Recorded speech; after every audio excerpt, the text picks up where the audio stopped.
ഇന്ന് നമ്മൾ കാണാൻ പോകുന്നത് 2026 പുറത്തിറങ്ങിയ ചീക്കാറ്റിലോ എന്ന തെലുങ്ക് ക്രൈം ത്രില്ലർ മൂവിയാണ്. സിനിമയുടെ തുടക്കത്തിൽ സന്ധ്യ എന്ന പെൺകുട്ടിയെ കാണിക്കുന്നു. ഒരു ന്യൂസ് ചാനൽ ജോലി ചെയ്യുന്ന സന്ധ്യ സത്യസന്ധതയും ധൈര്യവും നിറഞ്ഞ ഒരു ജേർണലിസ്റ്റാണ്. പക്ഷേ TRP രാഷ്ട്രീയ സമ്മർദ്ദം, സത്യം മറയ്ക്കേണ്ടി വരുന്ന സാഹചര്യം ഇവയെല്ലാം കൊണ്ടും നിരാശയായ സന്ധ്യ തന്റെ ജോലിയോട് വിട പറയുന്നു. ഒരു ദിവസം സന്ധ്യയുടെ അടുത്ത സുഹൃത്തിന്റെ മരണത്തിൽ അസ്വാഭാവികത തോന്നുകയും അതിന് പിന്നാലെ സത്യം കണ്ടെത്താൻ സന്ധ്യ തനിച്ച് അന്വേഷണത്തിലേക്ക് ഇറങ്ങുന്നു. ആ അന്വേഷണം അവളെ എത്തിക്കുന്നത് ഗോദാവരി മേഖലയിലെ ഒരു ഗ്രാമത്തിലേക്കാണ്. അവിടെ വെച്ച് അവൾ കണ്ടെത്തുന്നത് ഞെട്ടിക്കുന്ന സത്യങ്ങളായിരുന്നു. അതെന്തൊക്കെയാണെന്ന് നമുക്ക് സിനിമ കണ്ടു തന്നെ അറിയാം. സിനിമയുടെ തുടക്കത്തിൽ 91 കാലഘട്ടമാണ് കാണിക്കുന്നത്. ആ നാട്ടിലെ MLA-യും 2 പെൺകുട്ടികളും ഒരു പരിപാടി കഴിഞ്ഞ് കാറിൽ വന്നുകൊണ്ടിരിക്കുകയാണ്. അപ്പോൾ MLA ആണെങ്കിൽ ഇന്ന് നിന്റെ ഡാൻസ് വളരെ നന്നായിട്ടുണ്ടെന്നും ഇടയ്ക്കൊക്കെ ഗസ്റ്റ് ഹൗസിലേക്ക് വന്നൂടെ എന്നും ചോദിക്കുന്നുണ്ട്. MLA ആളത്ര ശരിയല്ലെന്ന് അയാളുടെ സംസാരത്തിൽ നിന്നും തന്നെ നമുക്ക് മനസ്സിലാക്കാം. അതിലൊരു പെൺകുട്ടിയെ അവിടെ ഇറക്കി വിട്ട് അവർ തിരിച്ചു പോകുന്നു. അങ്ങനെ ആ പെൺകുട്ടി വീട്ടിലെത്തി ഡ്രസ്സ് മാറുന്ന സമയം ജനലിന്റെ അടുത്തായി എന്തോ ഒരു അനക്കം കേൾക്കുന്നുണ്ടായിരുന്നു. അവൾ തിരിഞ്ഞു നോക്കുന്ന സമയത്ത് എന്തോന്നിനെ കണ്ട് അവൾ ഭയക്കുന്നുണ്ട്. പിറ്റേ ദിവസം രാവിലെ അവളുടെ കൂട്ടുകാരി റാണി അവളെ തിരക്കി വീട്ടിലേക്ക് വരുമ്പോൾ കാണുന്നത് ഞെട്ടിക്കുന്ന കാഴ്ചയായിരുന്നു. അവളുടെ കൂട്ടുകാരി അനക്കമില്ലാതെ കടലിൽ കിടക്കുന്നതാണ് കാണുന്നത്. അവളുടെ അടുത്ത് ചെന്ന് നോക്കുമ്പോൾ അവൾ മരണപ്പെട്ടു എന്ന് അവൾക്ക് മനസ്സിലായി. അവളുടെ തലയിലാണെങ്കിൽ ഫ്രഷ് ആയ മുല്ലപ്പൂ ഉണ്ടായിരുന്നു. അവൾ വേഗം പോലീസ് സ്റ്റേഷനിൽ ചെന്ന് ലക്ഷ്മിയുടെ അവസ്ഥയെക്കുറിച്ച് പറയുന്നു. എന്നാൽ അവർ ചീത്ത രീതിയിൽ പൊതുവേദിയിൽ ഡാൻസ് ചെയ്ത് നടക്കുന്നതിനാൽ പോലീസുകാർ അവരുടെ കേസ് ഏറ്റെടുക്കാൻ തയ്യാറായില്ല. അടുത്ത സീനിൽ നായികയായ സന്ധ്യയെ കാണിക്കുന്നു. ഒരു ജേർണലിസ്റ്റായ അവൾ രാവിലെ തന്നെ അച്ഛനോട് യാത്ര പറഞ്ഞ് തന്റെ ജോലിയിലേക്ക് ഇറങ്ങുന്നു. അവൾ ഒരു അറിയപ്പെടുന്ന ന്യൂസ് കമ്പനിയിലെ ക്രൈം സ്റ്റോറി റിപ്പോർട്ടറായി ജോലി ചെയ്യുകയാണ്. അവിടെ അവളുടെ അസിസ്റ്റന്റായി ജോലി ചെയ്യുന്നത് ബോബി എന്ന പെൺകുട്ടിയാണ്.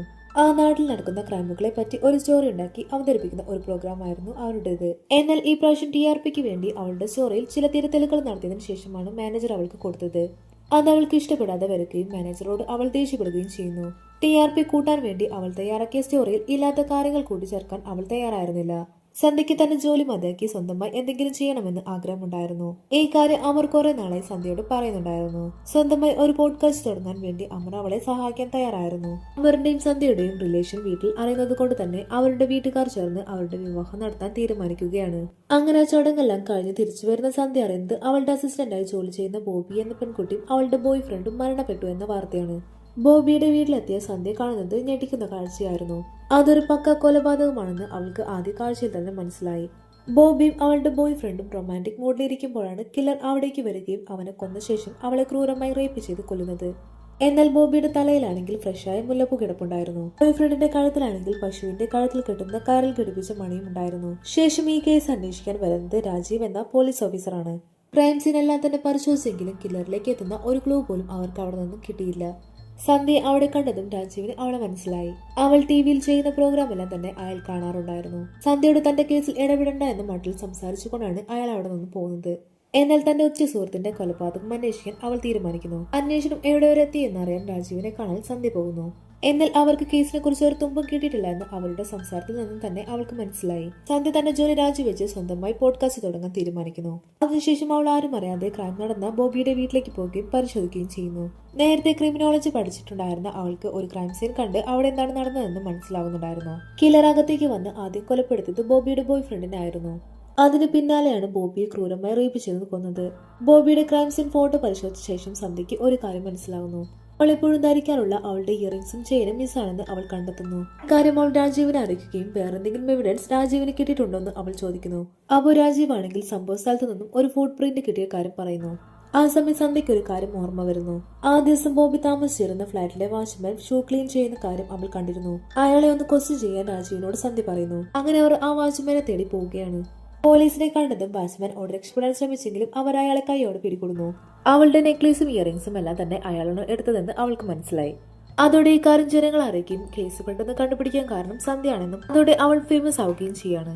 എന്നാൽ പിന്നീട് അറിയുന്നത് ആ വാച്ച്മാൻ ആണെങ്കിൽ ചെയിനും കമ്മലും മാത്രമായിരുന്നു എടുത്തിട്ടുണ്ടായിരുന്നത്. എന്നാൽ കൊലപാതകം ചെയ്തത് അയാളായിരുന്നില്ല, മറ്റാരോ ആയിരുന്നു. അപ്പോഴേക്കും പത്രക്കാരെല്ലാം തന്നെ അയാളാണ് കില്ലർ എന്ന് പറഞ്ഞു പരത്തിയിരുന്നു. ആ വാച്ച്മാന്റെ ഭാര്യയും മക്കളും സന്ധ്യയെ കണ്ട് ഒരുപാട് വഴക്കിടുന്നു. കാരണം തന്റെ ഭർത്താവിനെ ഒരു കൊലയാളിയാക്കി ചിത്രീകരിച്ചതിൽ അവർ വല്ലാതെ വഴക്കിടുന്നു. തനിക്ക് തെറ്റുപറ്റിയതോർത്ത് സന്ധ്യ ഒരുപാട് വിഷമിക്കുന്നു. അതിൽ കില്ലർ ആണെങ്കിൽ സന്ധ്യയുടെ ഫോണിലേക്ക് വിളിക്കുന്നു. തന്നെ കണ്ടുപിടിക്കാൻ ഒരു അവസരം കൂടി തരാമെന്നും താൻ ഒരു കൊലപാതകം ചെയ്യാൻ പോവുകയാണെന്നും കില്ലർ സന്ധ്യയോട് പറയുന്നു. കില്ലർ പറയുന്നതെല്ലാം തന്നെ സന്ധ്യ റെക്കോർഡ് ചെയ്തിട്ടുണ്ടായിരുന്നു. റെക്കോർഡെല്ലാം തന്നെ അവൾ രാജീവിനെ കാണിക്കുന്നു. അതനുസരിച്ച് ആ ലൊക്കേഷൻ ട്രേസ് ചെയ്ത് അവർ എത്തിച്ചേർന്നത് ഒരു പ്രായമായ മുത്തശ്ശിയുടെ വീട്ടിലേക്കായിരുന്നു. നേരാവണ്ണം ആളുകളെ തിരിച്ചറിയാൻ പോലും പറ്റാത്ത ആ മുത്തശ്ശിയുടെ ഫോണിൽ നിന്നുമായിരുന്നു ആ കില്ലർ അവളെ വിളിച്ചിട്ടുണ്ടായിരുന്നത്. ആ കില്ലർ ഒരു ബുദ്ധിശാലിയാണെന്ന് അവർക്ക് അതിലൂടെ മനസ്സിലായി.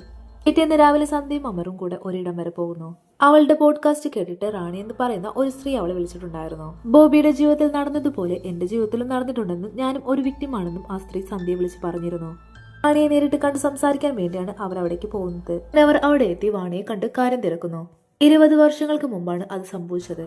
അമ്പലത്തിലെ പൂജ കഴിഞ്ഞ് വീട്ടിലെത്തുമ്പോൾ സമയം രാത്രിയായിരുന്നു. വാണി തന്റെ കുഞ്ഞിനെ തൊട്ടിലേക്ക് കടത്തി സാധനങ്ങളെല്ലാം തന്നെ എടുത്തു വെക്കുന്നു. ആ സമയം വാണിയും വാണിയുടെ കുഞ്ഞും മാത്രമായിരുന്നു വീട്ടിലുണ്ടായിരുന്നത്. ആ സമയത്താണ് ഒരു മുഖംമൂടി അണിഞ്ഞ ഒരാൾ അവിടേക്ക് വരികയും അവരെ ക്രൂരമായി പീഡിപ്പിക്കുകയും ചെയ്യുന്നത്. ആ സമയം വാണിയുടെ കുഞ്ഞു വല്ലാതെ കരയാൻ തുടങ്ങി. കുഞ്ഞിന്റെ കരച്ചിൽ കേട്ട് ആരെങ്കിലും അവിടേക്ക് ഓടി വരുമോ എന്ന് ഭയന്ന് അയാൾ വേഗം അവിടെ നിന്നും രക്ഷപ്പെട്ടു.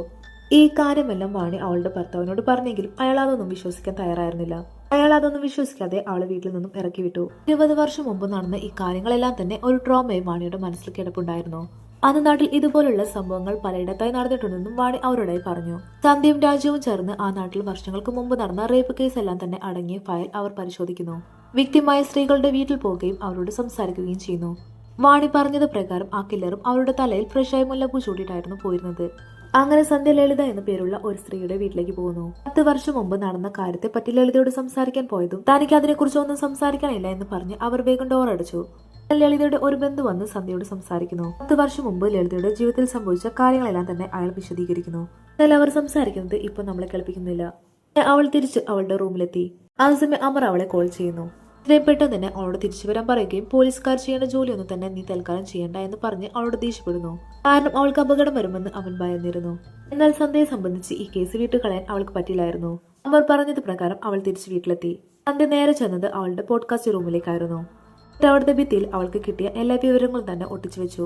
എന്നിട്ട് താൻ അന്വേഷിച്ചു കണ്ടുപിടിച്ച കാര്യങ്ങളെല്ലാം തന്നെ ജനങ്ങളിലേക്ക് എത്തിക്കുന്ന രീതിയിൽ ഒരു വോയിസ് ചെയ്യാൻ ആരംഭിച്ചു. അവസാനം അവൾ കണ്ട ലളിതയുടെ ബന്ധു പറഞ്ഞ കാര്യങ്ങളും അവൾ അതിൽ ഉൾപ്പെടുത്തി. ഇനി പറയാൻ പോകുന്നത് ലളിതയുടെ കഥയാണ്. സംഭവം നടക്കുന്നത് ഒരു ദീപാവലി ദിവസമായിരുന്നു. അന്ന് വീട്ടിലുള്ള എല്ലാവരും തന്നെ അമ്പലത്തിൽ പോയതായിരുന്നു. ലളിത വീട്ടിലെല്ലാം തന്നെ ദീപം തെളിച്ചുകൊണ്ടിരിക്കുന്ന സമയത്ത് പെട്ടെന്ന് ഒരു മുഖംമൂടി അണിഞ്ഞ ഒരാൾ വന്ന് ലളിതയുടെ വാപ്പൊത്തി പിടിക്കുന്നു.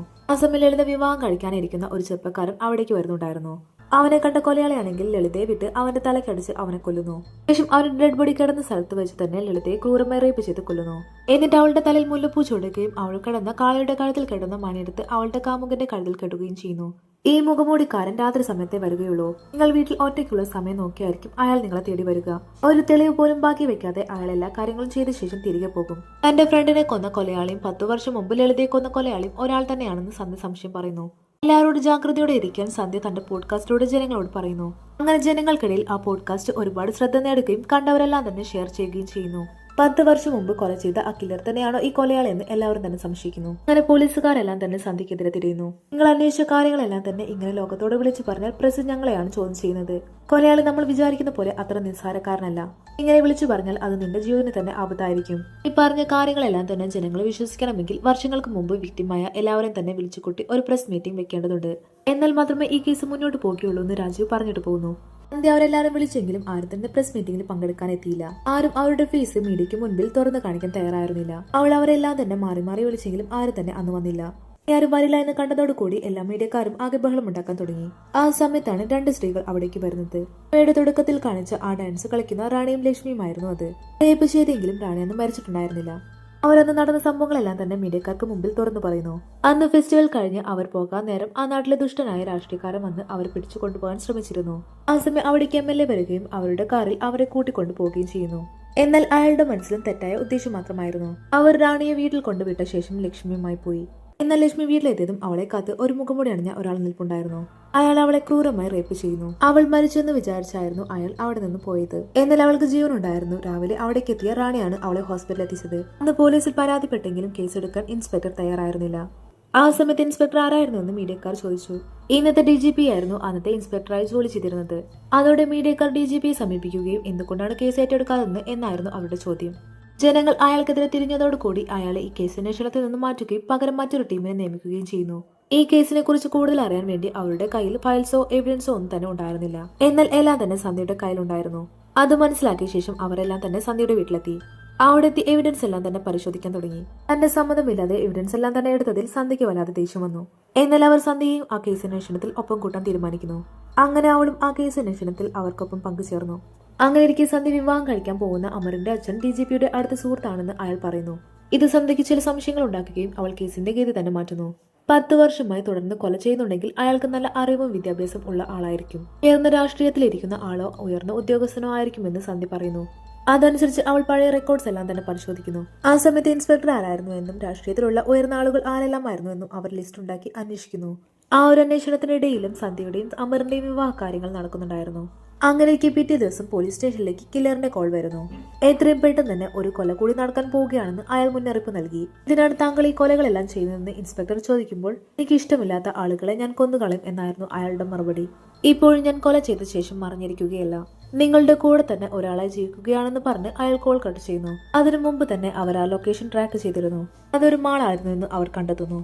സന്ധ്യയുടെ അമറിന്റെ കല്യാണത്തിന് ഡ്രസ്സ് എടുക്കാൻ വേണ്ടി അമറിന്റെ ഫാമിലിക്കൊപ്പം സന്ധ്യ ആ മാളിലുണ്ടായിരുന്നു. ഇതറിഞ്ഞ ഇൻസ്പെക്ടർ സന്ധ്യയോട് എത്രയും പെട്ടെന്ന് ആ മാൾ വിട്ട് പുറത്തേക്ക് പോകാൻ പറയുന്നു. കാരണം കില്ലർ അടുത്തതായി ടാർഗറ്റ് ചെയ്തിരിക്കുന്നത് സന്ധ്യയാണെന്ന് അവർക്ക് മനസ്സിലായി. സന്ധ്യ അവരെയും കൂട്ടി അവിടെ നിന്നും ഇറങ്ങാൻ പോകുമ്പോഴാണ് ആ DG പതിവഴി വരുന്നത്. അയാളും ഇവിടെ ഷോപ്പിങ്ങിന് വന്നതായിരുന്നു. അമറിന്റെ അച്ഛൻ അയാളുടെ സുഹൃത്തായിരുന്നു. അവർ തമ്മിൽ സംസാരിക്കുന്നത് കണ്ട് സന്ധ്യക്കാകെ പേടിയാവാൻ തുടങ്ങി. കാരണം അവൾ സംശയിച്ച പോലെ ആ കില്ലർ ഇനി DGP ആണെങ്കിലോ എന്ന് അവൾ ഭയന്നിരുന്നു. അതുകൊണ്ട് വേഗം അവൾ അവരെയും കൂട്ടി അവിടെ നിന്ന് പോകുന്നു. പിറ്റേ ദിവസം സന്ധ്യ തന്റെ പോഡ്കാസ്റ്റിലൂടെ ഈ കേസിനെ കുറിച്ച് സംസാരിക്കുകയാണ്. ആദ്യം കില്ലർ റേപ്പ് ചെയ്ത ശേഷം കടന്നു കളയുമായിരുന്നു. പിന്നീടാണ് കൊലകൾ ചെയ്യാൻ തുടങ്ങിയത്. ആ കൊലയിൽ അവന് എന്തോ ഒരു ത്രില്ല് തോന്നാൻ തുടങ്ങി. അതിനുശേഷമാണ് അവൻ സ്ത്രീകൾക്കൊപ്പം അവരുടെ കാമുകനെയും കൊന്നുകളയുന്നത്. പോലീസുകാരെ വരെ കില്ലർ ഭീഷണിപ്പെടുത്തുമ്പോൾ നമ്മളൊക്കെ ജാഗ്രതയോടെ ഇരിക്കണമെന്ന് അവൾ പോഡ്കാസ്റ്റിലൂടെ ജനങ്ങളോട് പറയുന്നു. അമറിന്റെയും സന്ധ്യയുടെയും വിവാഹം അടുത്തു വരുന്നത് കൂടെ തന്നെ സന്ധ്യ ഈ കേസിന്റെ പുറകെ പോകുന്നത് അമറിന് ഇഷ്ടപ്പെടാതായി. അതവൻ അവളോട് തുറന്നു പറയുകയും അവൾ തൽക്കാലം ഈ കേസ് പോലീസുകാർക്ക് തന്നെ വിട്ടുകൊടുക്കുകയാണ്. അങ്ങനെയൊക്കെ അമറും സന്ധ്യയും ഒരു പാർട്ടിക്ക് ഇരിക്കെ അമറിന് ഒരു കോൾ വരുന്നു. അത് അവന്റെ വീട്ടിൽ നിന്നുമുള്ള കോളായിരുന്നു. അവൻ വേഗം തന്നെ വീട്ടിലേക്ക് പോകുന്നു. അവൻ വീട്ടിലെത്തി നോക്കുമ്പോൾ കാണുന്നത് തറയിൽ മരിച്ചു കിടക്കുന്ന തന്റെ അമ്മയാണ്. സ്റ്റെയർ കേസിൽ നിന്നും വീണു പോയതാണെന്ന് അച്ഛൻ അവനോട് പറയുന്നു. മരണാന്തര ചടങ്ങുകളെല്ലാം കഴിഞ്ഞ ശേഷം സന്ധ്യ അവിടെ നിന്നും അവരെപ്പോഴും കൊണ്ടു നടക്കുന്ന ഒരു പാവയെ അവരുടെ ഓർമ്മയ്ക്കായി എടുക്കുന്നു. അതേസമയം കൊലയാളെ തെരഞ്ഞുകൊണ്ടിരിക്കുകയായിരുന്നു രാജീവും ടീമും. ട്രാൻസ്ഫർ ആയി പോയ ഉദ്യോഗസ്ഥരുടെ ലിസ്റ്റ് നോക്കുമ്പോഴാണ് പെട്ടെന്ന് സന്ധ്യയുടെ വെഡിങ് കാർഡ് അവർ കാണുന്നത്. അതിലുണ്ടായിരുന്ന ഒരു പേര് പലപ്പോഴായി ട്രാൻസ്ഫർ ലിസ്റ്റിൽ കാണുന്നുണ്ടായിരുന്നു. അതേസമയം സന്ധ്യയ്ക്ക് ആ പാവയ്ക്കുള്ളിൽ നിന്നും ഒരു കമ്മലും ബ്രേസ്ലെറ്റും കിട്ടുന്നു. അത് അവളുടെ ഫ്രണ്ട് ബോബിയുടേതാണെന്ന് അവൾക്ക് ഉറപ്പായി. അവളുടെ ഓർണമെന്റ്സ് എടുത്തത് എന്തായാലും കില്ലർ ആയിരിക്കുമെന്ന് അവൾക്ക് ഉറപ്പായിരുന്നു. അപ്പോൾ കില്ലർ അമറിന്റെ അച്ഛനാണെന്ന് അവൾ ഉറപ്പിച്ചു. ഒന്നും അറിയാത്തതുപോലെ സന്ധ്യ അന്ന് രാത്രി അമറിന്റെ വീട്ടിലെത്തി. അവർക്ക് ഫുഡ് ഉണ്ടാക്കിക്കൊണ്ടായിരുന്നു അവൾ വന്നത്.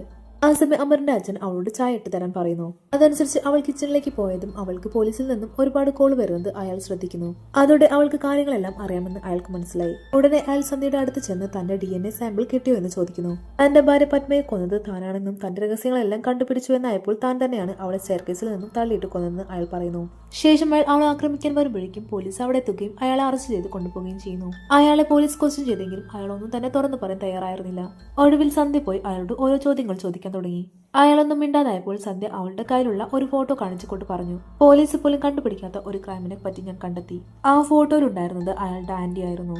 അവൻ ആന്റിയും അങ്കിളും ചേർന്നായിരുന്നു വളർത്തിയിരുന്നത്. ആന്റിക്ക് തന്നോട് ഭയങ്കര സ്നേഹമാണെന്നാണ് അവൻ കരുതിയിരുന്നത്. എന്നാൽ ആ സ്നേഹം മോശമായ രീതിയിലാണെന്ന് അവൻ പിന്നീടാണ് മനസ്സിലാക്കിയത്. അവന് വല്ലാത്ത മാനസിക ബുദ്ധിമുട്ടുണ്ടാക്കിയിരുന്നു. ആന്റിയുടെ തലയിലുണ്ടായിരുന്ന മുല്ലപ്പൂവും കാലിലുണ്ടായ ചിലങ്കയുമായിരുന്നു ആന്റിയെ കുറിച്ച് അവൻ ഓർക്കുമ്പോൾ അവന്റെ മനസ്സിലേക്ക് വന്നുകൊണ്ടിരുന്നത്. ഒരു ദിവസം രാത്രി അങ്കിൾ വീട്ടിലില്ലാതെ നേരം നോക്കി അവന്റെ ആന്റി ഒരു ഫിസിക്കൽ റിലേഷന് വേണ്ടി അവനെ നിർബന്ധിച്ചുകൊണ്ടിരുന്നു. ആ സമയത്ത് അവന്റെ അങ്കിൾ അവിടേക്ക് വരികയും അങ്കിളിനോട് അവൻ തന്നെ ഉപദ്രവിക്കാൻ ശ്രമിച്ചു എന്ന് ആന്റി കള്ളം പറഞ്ഞു.